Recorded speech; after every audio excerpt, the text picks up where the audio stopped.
All right, so this is a suggestion via Discord. The name of the video is Obama. Black men supporting Trump over Harris is not acceptable. Guys, let's go and check this out. Day 2, let's do it. Barack Obama is back on the campaign trail and he's making the case against Donald Trump. But before his guest feature in Pennsylvania, Obama made a surprise visit to Kamala Harris's campaign headquarters in Pittsburgh. It was there that he got candid, maybe a little too candid if you are in the vice president's inner circle tonight. He warned that Harris is underperforming him with black voters, and he had a message specifically for black men. Part of it makes me think that, well, you just aren't feeling the idea of having a woman as president. And you're coming up with other alternatives and other reasons for that. And so now you're thinking about sitting out or even supporting somebody who has a history of denigrating you. Oh, they're desperate, guys. That's a sign of strength, because that's what being a man is. Pure desperation. Pure desperation. That's not acceptable. Okay. All right. Well, what's not acceptable is you lumping every single black man in America into one specific monolith. Not acceptable, right? But either way, the reality is that the Democrat Party has, in fact, been losing the support of black men pretty much by a heavy percentage every single year, right? I mean, that's just a reality. But if you want to make it seem like it's because she's a woman, bro, no. Look at the support from black men that he had, and then look at it basically dwindling very fast. Okay, after he left office. So, I mean, I hear you, but it's just not realistic. CNN political commentator Errol Lewis is in our 5th seat for this conversation. Errol, I guess he knew the cameras were there. It was an unscheduled stop, but that message was so pointed. In addition to him making it very clear, Kamala Harris is not doing what she needs to do with this core Democratic constituency. That's right. Although he is asking her, let's be clear, to go over a very high hurdle. Barack Obama got historic levels of black voter registration and turnout and support, and he did it twice. It was almost inevitable that it was going to swing more toward the long-term average of a handful of black voters. Can I interrupt you for just a moment, just to show you something here? Okay. We went back, looked at 2020 exit polls. Biden got 92% of the black vote. Right now, according to Quinnipiac, this is in Pennsylvania, according to Quinnipiac, Harris is at 78. Okay. It's a big gap in this state right now. And that can be closed because Biden is not Barack Obama. Biden is not, well, he was Obama's running mate. Certainly some spillover there. But definitely some spillover there. You cannot ask of every black candidate in the post-Obama era, you've got to come up with 92% of the black vote every time. That is just not a reasonable assumption. If the margins are as tight as they're likely to be in this race, that's going to cause you problems in Pittsburgh and in Philadelphia and in Detroit and in Milwaukee and in Atlanta and in all of the swing states. And so they're going to have to come up with a strategy. Now, Barack Obama is trying one strategy, trying to sort of connect with some of the black male voters who they think have been drifting away and are likely to drift away in these last 26 days. I'm not sure that's the right message. I mean, it's not the right message at all. There's a lot of pressure. I mean, it's not really that much pressure. Here's the thing. Give me one thing that specifically the party that Obama and Harris represent. Give me one thing that benefits a straight man in general. Not even has nothing to do with the color of someone's skin. Just seriously, a straight male. What benefit are you getting from the Democrat Party? Give me one. Because I'm trying to find it, bro. But I just can't think of what you're still doing there. I mean, this is not a nice message. This is a very stern message. Let me ask you a question, Abby and Nina. Let me say, I find it very interesting that we're trying to reach out to white men. We're trying to reach out to black men. The people whose rights are really on the ballot right now are women. And we're begging all these men to pay attention to us and to care enough about this election, to vote, to come out, to support us.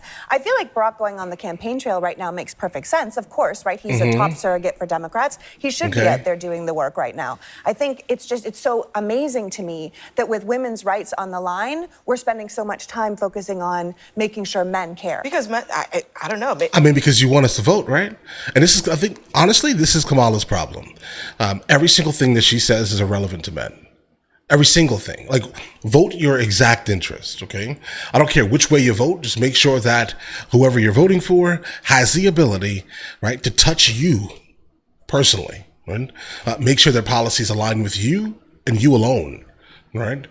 And unfortunately, all of what she is basically speaking about and all of the things that she's promising to people, bro, I don't care about none of that stuff. It doesn't affect me, right? What I care about is making sure my taxes don't go up. And unfortunately, I am specifically in the demographic tax-wise that will be affected negatively if she is to take office. So, I mean, she pretty much signed that deal immediately, right? But either way, It's because men are the problem Men right now should for care. Kamala Harris. I mean, women and by the way, Governor Walz, according to Politico, is going to be going out on a men tour, literally a tour of media to appeal to men. They need to appeal to the needs of the voters. And so when I was a delegate for President Obama in both of his elections in Ohio, right now the vice president is down 11 points in Ohio, even though I fully expect President Trump to take Ohio as he did twice, but to be down 11 points compared to President Biden, that is a problem. But this other issue I want to bring up is a problem too. Why are black men being lectured to? Why are black men being belittled in ways that no other voting group? Now, a lot of love for former President Obama, but for him to single out black men is wrong. And some of the black men that I have talked to have their reasons why they want to vote a different way. And even if some of... And see, guys, this is why I love Nina Turner. All right. Generally, whenever she speaks with like a level head, right? It doesn't seem like she's too deep. Obviously, she's a Democrat, right? But the thing about it is that she doesn't like go too deep into the nonsense. Have your own ideology is completely fine. I love that for you, right? But still be able to speak in a way that does not specifically ostracize groups of people, right? And that's what Obama did. Literally. Like, why are you talking to me about because I'm a black man, I need to do something? What are you talking about? Right? I am not a monolith. Stop believing that. Right? When you ran, that was historic. Right? That was a moment in time. But now, nah, bro. Are you serious? Are you serious? Some of us may not like that. We have to respect it. So unless President Barack Obama is going to go out and lecture every other group of men from other identity groups, my message for Democrats is don't bring it here to black men who, by and large, don't vote much differently from black women. And why... As a politician, we should be trying to get all voters to vote. And hopefully there are a few good men out there who do care about the stripping away of some of women's bodily autonomy. But this is wrong for President Obama. It is a wrong course for the Harris-Walz campaign to lay at the feet of black men when they have their reasons. In 2020, the vice president was labeled a cop, as we know. But do you think, sorry to interrupt you. Oh, you're right. You better stop Nina Turner. She'll go ahead and expose Kamala on your program. Right? You stopped her immediately. That was really fast. You're getting good. In 2020, the vice president was labeled a cop, as we know. But do you think, sorry to interrupt you, Nina, but do you think that one of the reasons is because they don't like the idea of a woman? It might be some listen, black men are socialized in the same society as any other man. So yes, is misogyny maybe a part of it? But again, is President Obama and is the Harris-Walz campaign going to lecture? She hates men, bro. I get the vibe.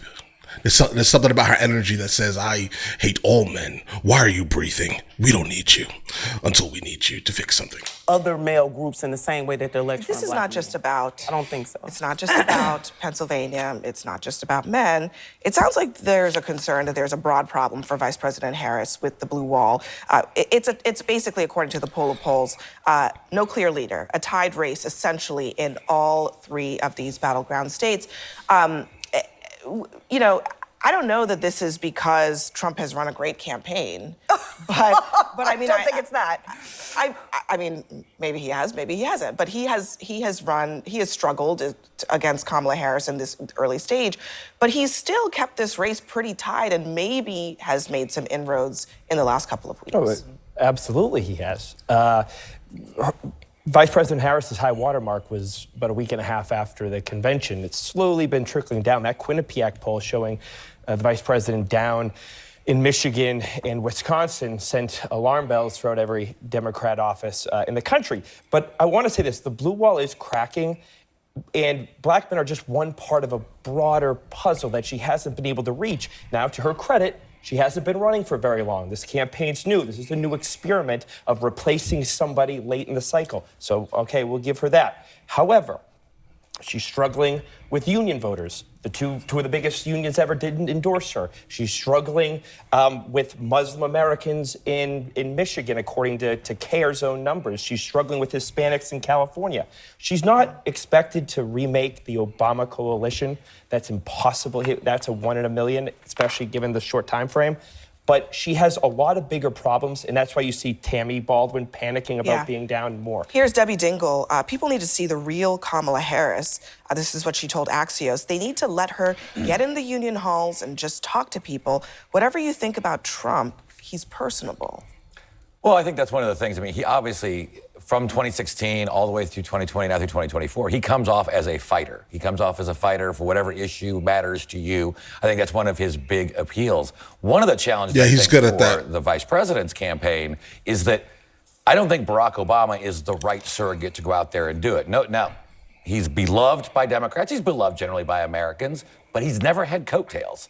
Aside from 2008, when he first got elected, Democrats lost more than 1,000 seats in state and federal offices during his 8 years. He was the sitting president when Donald Trump won Pennsylvania, Michigan, and Wisconsin, with Barack Obama campaigning in Michigan and in Pennsylvania, and it didn't change the narrative. So I just don't know if he has the coattails. He'll fire up the base, but he's going to get anybody new to come out and vote. You know, the other mistake that they're making is focusing too much on personality. I mean, Kamala Harris has got an appealing personality, and we're all getting to know her. Really? But this is the incumbent party. She was part of an administration. They have a decent record to run on. You could say to black men, for example, $7 billion for historically black colleges and universities. You know, doesn't affect me. We've done certain things. We've had an economy where we've had not one, not two, but over 36 record highs in the stock market this year. If you've got a retirement account, that is helping you. You can go out and explain these things. Okay, I'm sorry, bro, but then you made everything else more expensive by printing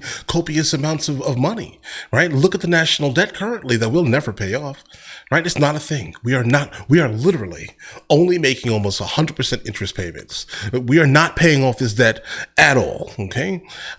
Based off of all the money that was printed. Look at the US dollar. How was it then? Look at it now, okay? I hear what you're saying. Well, look at all the money that has been added that literally equates to basically the increase in all the products. Bro, listen, please stop. All right? Stop immediately. Thanks. Or you can sort of say, well, let's try and segment this. Oh, it's over. Okay, Barack perfect. Obama is Perfect. Oh my God. It's never going to stop. I don't see this ending. No, because like the problem is the Democrat Party has been taking advantage of the black vote since like the 60s, bro. Like completely just been taking advantage of it. It doesn't, I mean, like we're going to say whatever needs to be said every 4 years and literally nothing will ever really change, right? We won't actually, I don't know, maybe put more police into areas that are high crime areas, right? We won't, do all of these things that are actually necessary for successful populations to thrive, right? Like we won't do none of the things. Okay. Oh, your neighborhood is a desert, potentially. Maybe we'll fix the fact that it's a desert, education desert, right? Healthy food desert, I don't know, medical care desert, all these things. We're not going to fix nothing, but how about this? We're going to say all these nice fancy things, put a bow on it, right? And then make it seem like we're going to do something all grandiose. And then when you elect us, we'll forget about you until the next 4 years. That's what the Democrat Party is. All right. It's a lot of talk and no real motion. None. Okay, not a single bit of it. And this guy here talking about how, look at how your retirement plans have gone up, like your IRAs and things like that, or whatever they are, 401ks. Look at how they've gone up. Yeah, they've gone up the amount that bread has. So congrats. Thank you for that.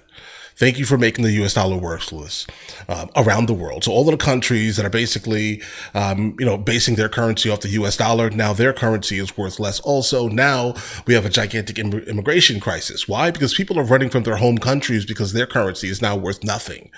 Right. And they're coming here where our US dollar is worth something still to them, but to us, it's pretty much, not amazing. Right. So now we're being flooded with people from all around the world trying to make money to deal with some type of remittance, basically back to their home country.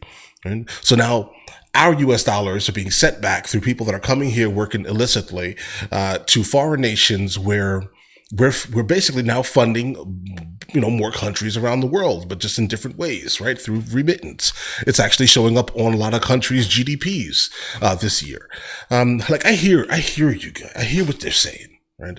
But I'm just trying to find out something that benefits me specifically as a straight man in America that the Democrat Party has to offer, right? I do not think of myself as a victim, neither by any means.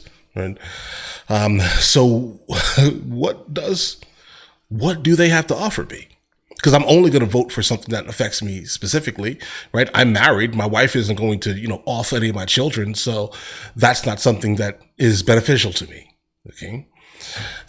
So what's left? Guys, let me know in the comments. I'll catch you guys later. Guys, before we go, are you guys subscribed to the other channels? Logical Movie Reviews with Mr. L. Boyd along with Mr. L. Boyd Music. Both are found in the description. Check it out.